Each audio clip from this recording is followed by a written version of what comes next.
Bonsoir et bienvenue sur Agora Côte d'Azur pour le magazine Un Café et l'Audition, un magazine proposé par Evaleco, magazine du développement durable et de l'économie sociale et solidaire. Ce soir, c'est notre dernière intervention de l'année, on se retrouvera donc à la rentrée. Et nous allons vous parler du développement durable et de la mutation du travail. Avec moi pour en parler, nous avons Geneviève, coprésidente d'Evaleco. Bonsoir. Gaspard. Bonsoir Victoria. Et Clémence. Bonsoir. Tous les deux en service civique chez Evaleco. Alors avant de lancer le débat, Gaspard, est-ce que tu peux nous expliquer à nous et à nos auditeurs pourquoi est-ce qu'on a voulu parler de la mutation du travail ? Parce que c'est bientôt les vacances, tout simplement. Non, sans plaisanterie. Parce que c'est un sujet central dans le développement durable. D'ailleurs, l'ONU l'a inscrit dans ses 17 objectifs de développement durable. On a 2 objectifs qui s'y rapportent directement. L'objectif 8 s'intitule « Accès à des emplois décents » et l'objectif 12 s'intitule « Établir des modes de consommation et de production durables ». Donc, c'est un sujet à côté duquel on peut pas passer en fait quand on parle de développement durable et de transition et évidemment d'économie sociale et solidaire. Et on pourrait déjà noter comme ça une contradiction peut-être en première idée entre nécessité d'arrêter des industries qui peuvent être polluantes et en même temps de sauvegarder un emploi décent pour tous comme c'est le but et l'objet de l'association Evaleco notamment. Voilà, et en parallèle, j'apporte un dernier élément avant de commencer le débat. Dans notre société, on entre actuellement dans l'ère de la 4e révolution industrielle. Les outils numériques et connectés prennent une place de plus en plus importante dans notre vie personnelle et professionnelle. Donc un outil numérique, ça peut simplement vouloir dire qu'un formulaire papier administratif va être remplacé par un formulaire en ligne. Et ça peut être aussi au niveau industriel. Par exemple, une ligne de production va devenir totalement ou quasiment autonome grâce à l'Internet des objets et à la digitalisation qui va les connecter entre elles et les rendre plus autonomes. Donc tout ça, ça nous amène à parler ce soir de la mutation du travail dans un contexte de numérisation des entreprises et de transition écologique. Actuellement, on fait face à beaucoup de changements et des changements qui font réagir et on a surtout, pour beaucoup de personnes, la peur de disparition de l'emploi qui grandit. Donc à chaque révolution industrielle, la première avec la machine à vapeur, la deuxième avec l'électricité, la troisième avec l'arrivée de l'Internet et l'automatisation, on a cru que l'humain allait disparaître de l'industrie et finalement, pas forcément. C'est d'ailleurs la pensée de l'économiste Joseph Schumpeter qui affirme que toutes les révolutions commencent par une diminution de l'emploi, certes, avant que les nouvelles technologies en créent de nouveaux pour soutenir leur développement. Et c'est ce qui s'appelle la théorie de la destruction créatrice. La numérisation de la société va entraîner une mutation des activités plus qu'une destruction. Donc, par l'automatisation des tâches plutôt ingrates et répétitives, l'humain va être coordinateur et pourra utiliser son intelligence individuelle et collective pour la prise de décision et de responsabilité. Donc, je pense que la numérisation des entreprises, ça va inévitablement faire disparaître des métiers, mais en faire apparaître de nouveaux pour concevoir, entretenir, utiliser toutes les nouvelles technologies qui nous entourent et qui vont continuer de nous entourer. Et l'enjeu consiste pour nous, en fait, d'en tirer le meilleur parti en comprenant, en s'adaptant et en participant à l'évolution du marché du travail tel qu'il est et tel qu'il va être demain. Et donc, en parlant de nouveaux métiers, Clémence, tu vas nous parler des nouvelles formes de travail qui intègrent actuellement notre société ? Oui, c'est ça. Justement lié à cette révolution numérique, on a notamment depuis une croissance en fait du nombre, par exemple, de travail en freelance, c'est-à-dire un statut de travail qui permet en fait à un individu seul de pouvoir vendre service à une entreprise. Et ça permet notamment aux freelances de cultiver un réseau et d'avoir un regard neuf sur les visions. Du coup, ça développe on a plus d'emplois plutôt en indépendant et en auto-entrepreneur. En fait, il y a plusieurs raisons qui peuvent un peu l'expliquer. D'abord, c'est d'origine un peu structurelle de l'économie. L'économie a changé et la manière de créer la valeur ajoutée aussi. Le business model des entreprises classiques est remis en cause par l'économie justement virtuelle et la mondialisation. Et il y a des nouveaux métiers parallèlement au développement de l'économie du web depuis une dizaine d'années. voilà, ils ont un point commun, c'est qu'il suffit juste d'un ordinateur, d'une connexion internet, voilà, pour pouvoir travailler. Aussi, c'est en train d'évoluer parce que le marché de l'emploi devient difficile. Du coup, il est plus facile pour les jeunes et les seniors de penser en fait à pouvoir à une création d'entreprise. Oui, d'ailleurs, mais ces freelances dont tu parles, on en a beaucoup parlé avec l'ubérisation et on a notamment dit que ça pouvait aussi précariser les gens. Je sais que là-dessus, il y a des réponses qui existent, mais c'est vrai que c'est à prendre en compte, évidemment. Oui, c'est ça. Donc, alors, dans ce que vous proposez en fait comme réflexion qui part de quelque chose qui est assez inhabituel, parce que quand on pense la transition écologique ou qu'on pense le développement durable, généralement on ne pense l'activité économique que comme l'activité de consommation. Et d'ailleurs c'est souvent un impensé. Le travail dans la transition écologique. Souvent, effectivement, on pense à consommation responsable, consommation durable. On se voit avec des gestes. Donc, on pense à notre vie en côté citoyenneté, action citoyenne, voilà, les choix qu'on va faire, etc. Et en fait, on pense peu. Mais c'est pas que vous, hein. Je veux dire, c'est même en théorie, et il y a très peu de choses sur la place de l'emploi et la mutation de l'emploi au sein de la transition. Et c'est vrai que l'ONU a rappelé cette importance-là, en disant que tout était lié en plus, hein, parce que les 17 objectifs de développement durable, ils sont liés et ils doivent être appliqués à toutes les échelles territoriales. Donc ça nous invite à réfléchir ça. Et ce qui est intéressant dans ce que vous soulevez comme mutation de l'emploi, il faudra qu'on revienne sur mutation du travail, mutation de l'emploi, mutation de l'activité, parce que c'est des choses qui sont quand même différentes.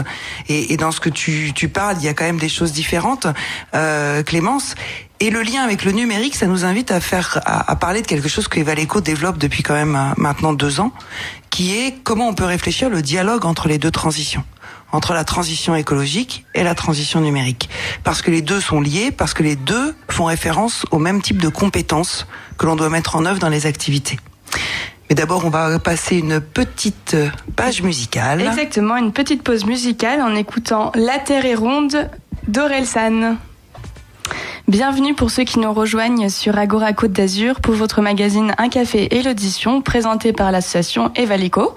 Nous étions en train de parler de la transition écologique, de la numérisation de la société, du travail, tous les changements qu'il peut y avoir en ce moment dans le temps de travail. Maintenant, dans un monde qui est confronté à de lourds changements tels que l'épuisement des ressources, le réchauffement climatique, l'accroissement de la population, on se demande si la numérisation de la société est cohérente dans une logique de transition écologique. Gaspard, comment faire pour répondre à ce triple défi économique, social et environnemental ? Alors, j'ai pas la réponse, hein. Il y a des milliers d'initiatives sur tout le territoire qui essayent de répondre à ça. Mais je voulais vous parler d'une initiative qui est portée par un collectif de syndicats, d'associations environnementales, sociales, d'éducation populaire, qui sont réunis au sein d'une plateforme qui s'appelle Emploi-Climat. Et ils ont fait un rapport en fait qui préconise 1 million d'emplois pour le climat. Alors dans ce collectif, on retrouve des associations telles que ATTAC, qui est une organisation intermondialiste, la Confédération paysanne aussi, qui est un syndicat agricole. Il y a Greenpeace, il y a Alternatiba, il y a pas mal de collectifs. Et eux, ce qu'ils revendiquent, c'est le succès de la transition écologique, qui dépendra en fait en grande partie de notre capacité à créer de l'emploi autour de ces grands défis, et qui viendra seulement avec une volonté politique. Apparemment, on a les moyens, et il faut seulement une volonté en fait pour créer à la fois des emplois dans le public, dans les administrations publiques, mais également des emplois à financement public, dans l'économie circulaire, dans la rénovation énergétique, dans l'accompagnement social, et également un investissement massif de la part du privé pour des emplois qui vont dans le sens des énergies renouvelables, de la rénovation énergétique, et j'en passe. Et donc, cumuler tous ces emplois ferait plus d'1,5 million d'emplois. Et en contrepartie, évidemment, ils prennent en compte la perte d'emplois dans des industries plus polluantes, l'industrie de la voiture, les raffineries, tout ce qui est industrie autour des énergies fossiles, qui en fait vont aller jusqu'à une perte de 500 000 emplois. Et donc, si on crée 1,5 million d'emplois, mais qu'on en perd 500 000, on reste avec un solde positif d'1 million.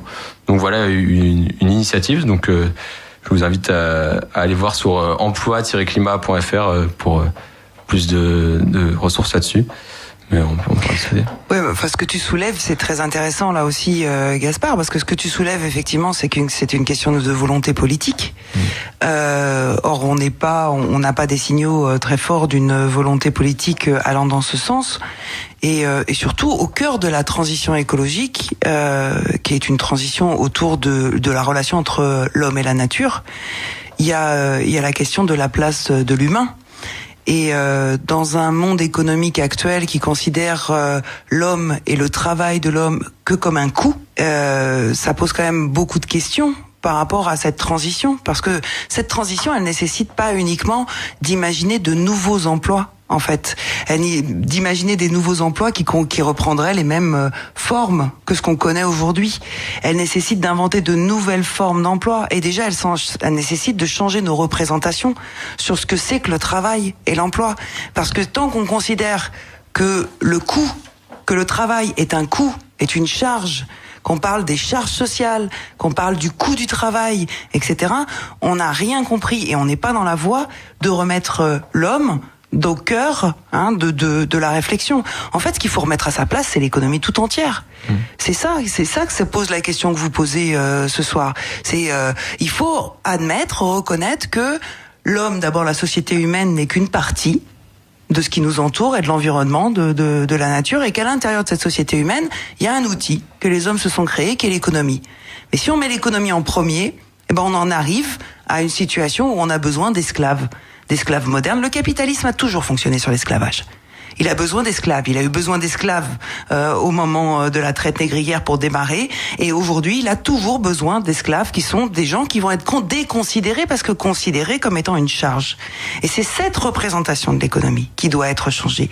Et il y a d'autres représentations de l'économie, et en particulier considérer que l'économie n'est pas qu'une économie dont le but est de faire la maximisation de l'intérêt de certains, mais que c'est une économie qui a pour but de satisfaire les besoins des générations présentes et des générations futures. Oui, et tu as tout à fait raison, et ça vient sans doute du fait qu'on considère encore le travail comme une simple production de richesse, alors que on sait tous qu'on n'a plus forcément besoin de créer beaucoup de richesse, qu'on est déjà tous suréquipés, qu'on produit beaucoup.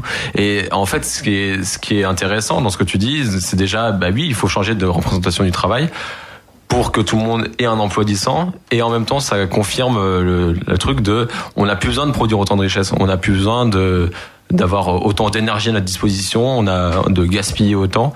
Donc et c'est d'ailleurs pour ça que milite le collectif 1 million d'emplois pour le climat, c'est de changer de paradigme, de changer de représentation, c'est sûr.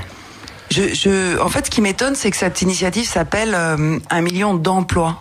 Parce qu'en fait, c'est vraiment ça. Entre l'emploi, il a effectivement, il est relié dans notre société au terme du salariat. Donc, c'est l'emploi salarié qui correspond à ça. C'est même pas équivalent à la population active. Voilà, il y a des gens qui vont avoir leur propre entreprise, qui vont et ils vont avoir un travail. Mais l'emploi est souvent réservé au terme d'emploi salarié. Or, ce que fait bouger le numérique, que vous avez la numérisation que vous avez évoqué, c'est aussi ces frontières-là entre un emploi salarié protégé protégé normalement parce qu'il y a eu des conflits, parce qu'il y a eu tout ça, on a protégé dans une relation qui n'était pas une relation égalitaire le salarié avec un droit du travail.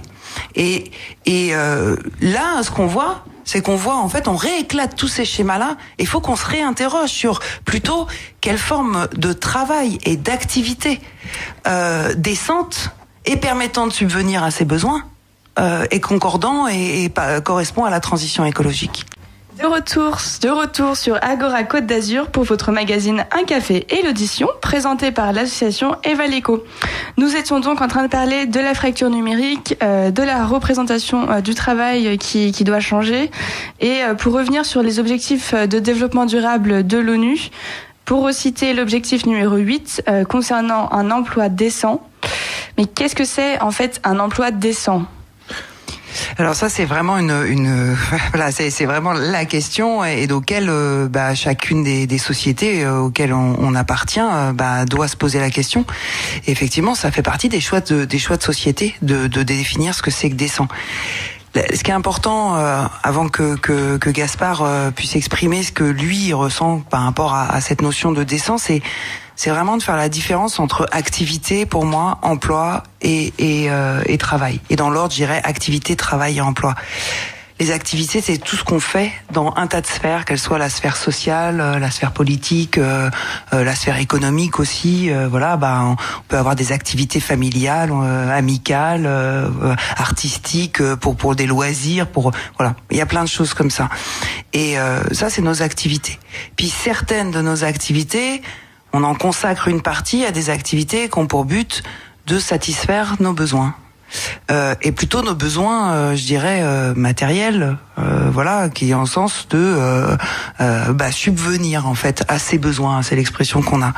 Alors là, on tombe dans tout ce qui est de l'ordre effectivement du travail.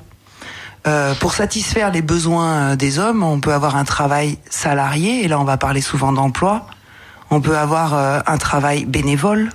On peut avoir un travail de contribution dans un commun ou dans une coopération ou dans une sphère collaborative.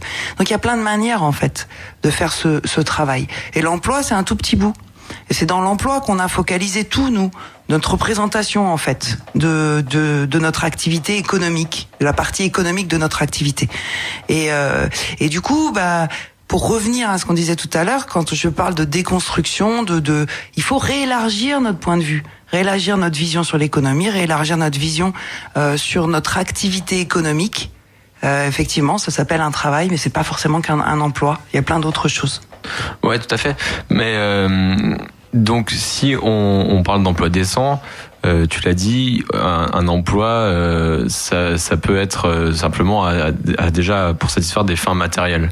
En fait, si on veut révolutionner un peu la façon de voir le travail, si on veut changer les choses, il faut aussi peut-être se libérer de cette préoccupation, en fait, qui est la préoccupation de tout le monde, de se vêtir, de se nourrir, de se loger, pour aller vers des emplois plus qui apportent une satisfaction personnelle, une réalisation personnelle ou aussi au service, bien sûr, de la communauté.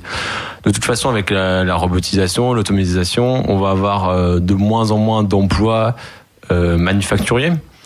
Donc, c'est une opportunité pour que les gens se consacrent, donc pas forcément sous la forme d'un emploi, comme tu le disais, mais se consacrent plus à des services. Donc social, environnement, etc., etc. Ça, je suis d'accord. C'est l'aspiration de chacun. Quand on met dans emploi décent, effectivement, c'est un emploi qui permet de subvenir à ses besoins. Et encore une fois, il faudrait qu'on discute collectivement et que ça soit un choix de société de savoir quels sont les besoins. Est-ce que c'est le dernier téléphone, dernier cri? Est-ce que c'est un besoin qu'on doit satisfaire tous? C'est quoi les besoins qu'on doit satisfaire tous? Et un emploi décent, c'est un emploi qui permet de satisfaire les besoins qu'on aurait discuter, délibérer ensemble. Et puis c'est un emploi aussi qui a du sens. Voilà. Ok, dans lequel on s'épanouit, dans lequel tout ça. Mais ce qu'il faut bien voir, c'est que tu dis le numérique, disparition des emplois. Mais le numérique, il fait aussi de nous, tous, ce qu'on appelle aujourd'hui des digital laborers. C'est-à-dire des travailleurs du digital, sans qu'on s'en aperçoive. À chaque fois qu'on fait un clic, à chaque fois que on manifeste un j'aime ou etc. À chaque fois qu'on fait une recherche sur Internet, on fournit un tas de données et on fournit un tas de données qui aujourd'hui sont captées et servent à faire de la valeur. Donc en fait, si le travail il sert à produire de la valeur, si c'est ça la définition du travail ou de l'emploi, etc. En fait aujourd'hui on travaille dans un tas de domaines de notre vie privée et cette valeur elle est entièrement captée. C'est aussi ça que change le numérique. C'est-à-dire qu'avant il y avait une frontière assez hermétique en tout cas on pouvait faire un cloisonnement entre une vie professionnelle, une vie sociale, une vie familiale, etc. Ouais. Le numérique explose ces frontières et en plus au profit. Le problème c'est ça pourrait être une liberté, ça pourrait être un choix. J'ai envie de mélanger ma vie familiale, ma vie sociale, ma vie professionnelle. Mais en fait, c'est pas un choix, on le réfléchit pas, on le subit sans même forcément s'en rendre compte, mais surtout, c'est producteur d'une certaine valeur qui est entièrement captée. Et c'est tout l'enjeu de tout ce qu'on discute sur la propriété des données, sur tout ça. Tout ça est lié, en fait. Je pense que s'il y a un message que simplement, c'est il faut arriver à réfléchir en système. Voilà. Et c'est une des compétences, d'ailleurs, du développement durable pour pouvoir penser le développement durable. Et c'est aussi une des compétences nécessaires pour le numérique. D'arriver à avoir une pensée systémique autour des choses. On peut pas les isoler en disant, bah voilà, il y a ça qui produit ça. Ça part dans tous les sens, ça a des liens avec plein de choses. Et c'est toutes ces frontières-là qui sont en train d'être brouillées. Et quand on doit réfléchir, parce qu'on doit réfléchir aux mutations du travail et de l'emploi, eh bien, c'est tout ça qu'on tire comme fil. Et du coup, bah, ça paraît effectivement très compliqué à aborder, quoi. Voilà. Et puis, je voudrais rajouter une autre chose.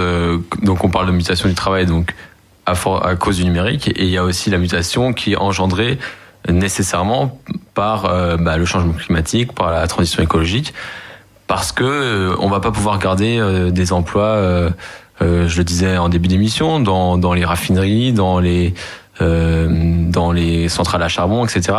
On va forcément devoir en fait changer aussi nos modes de production si on veut passer à un modèle d'économie circulaire. Alors forcément, on va produire moins, donc on va enlever du travail dans ces industries. Alors, on peut se poser la question, est-ce qu'on réoriente ça vers justement plus de services et tout, ou est-ce que, plus simplement, on travaillerait pas moins pour, en tout cas, pour produire en tant que tel, on imaginerait, tu le disais, que notre temps de travail, de toute façon, il est brouillé avec notre vie sociale, vie familiale, qu'on produit de la valeur en allant sur Internet. Est-ce que on pourrait imaginer une espèce de multiplicité finalement d'activités parce que l'activité manufacturière disparaît? Oui, parce qu'il faut bien distinguer ce qui est considéré, le travail qui va être considéré comme producteur de richesse aujourd'hui, c'est-à-dire celui qui contribue au PIB, c'est le seul qui est calculé, et le travail en tant qu'activité de production que l'on fait tous les jours et qui correspond à la production de richesse, mais beaucoup plus large, avec un regard beaucoup plus large sur ce qu'est la production de richesse, et pas uniquement les richesses monétaires et marchandes qui vont être enregistrées dans le PIB. C'est ça que tu amènes. Donc c'est tout ce que amène aussi la réflexion sur le développement durable, c'est il faut changer les indicateurs de richesse, il faut changer les indicateurs de mesure de ce que l'on fait, de l'activité humaine. C'est tout ça en fait qui est questionné. Et avant qu'on fasse la pause musicale, c'est juste, on dit souvent que en fait la transition sait où elle va, mais elle connaît pas le chemin. La transition écologique sait où elle va, mais elle connaît pas le chemin. Alors que la transition numérique ne sait pas où elle va, mais qu'elle trace son chemin. Voilà. Donc c'est un petit peu pour pouvoir mettre en débat ces deux transitions. Voilà, merci beaucoup Geneviève et Gaspard pour ce bout de débat. Et maintenant une petite pause musicale en restant dans le thème, en écoutant The Beatles et leur titre Hard as Night. De retour sur Agora Côte d'Azur pour le magazine Un Café et l'Audition, toujours présenté par l'association Evaleco.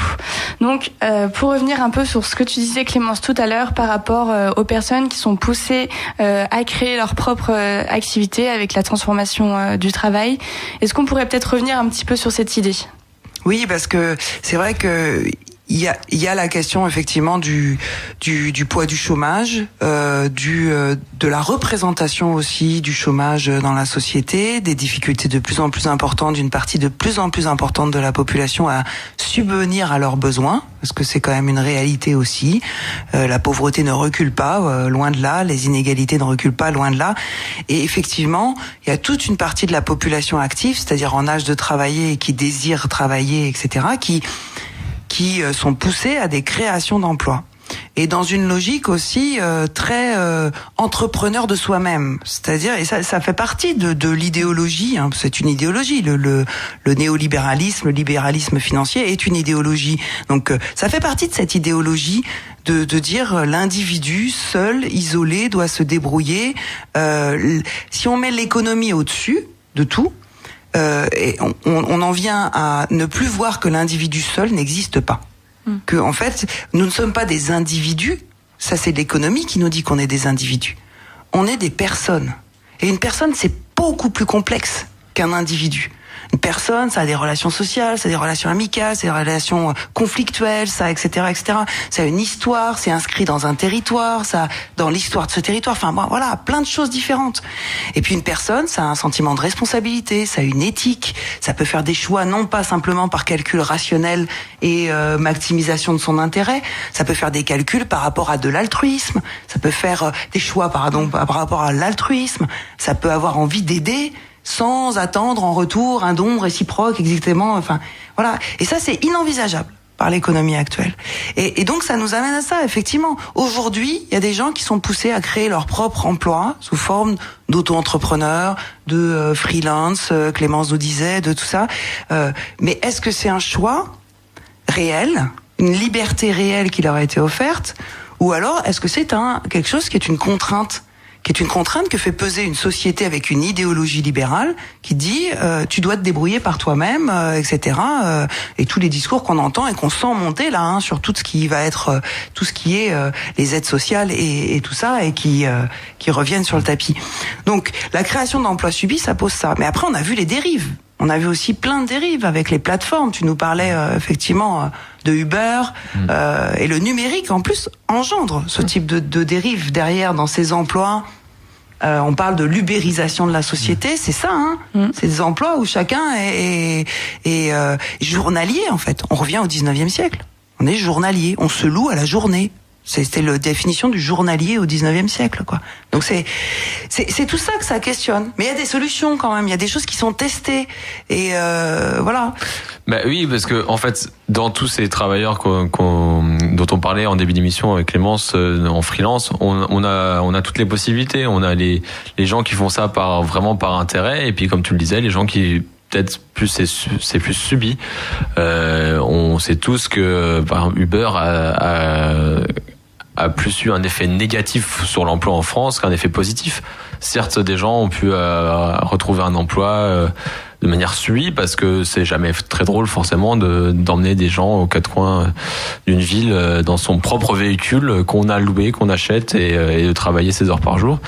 Et en contrepartie, les taxis se sont plaints d'une perte d'activité.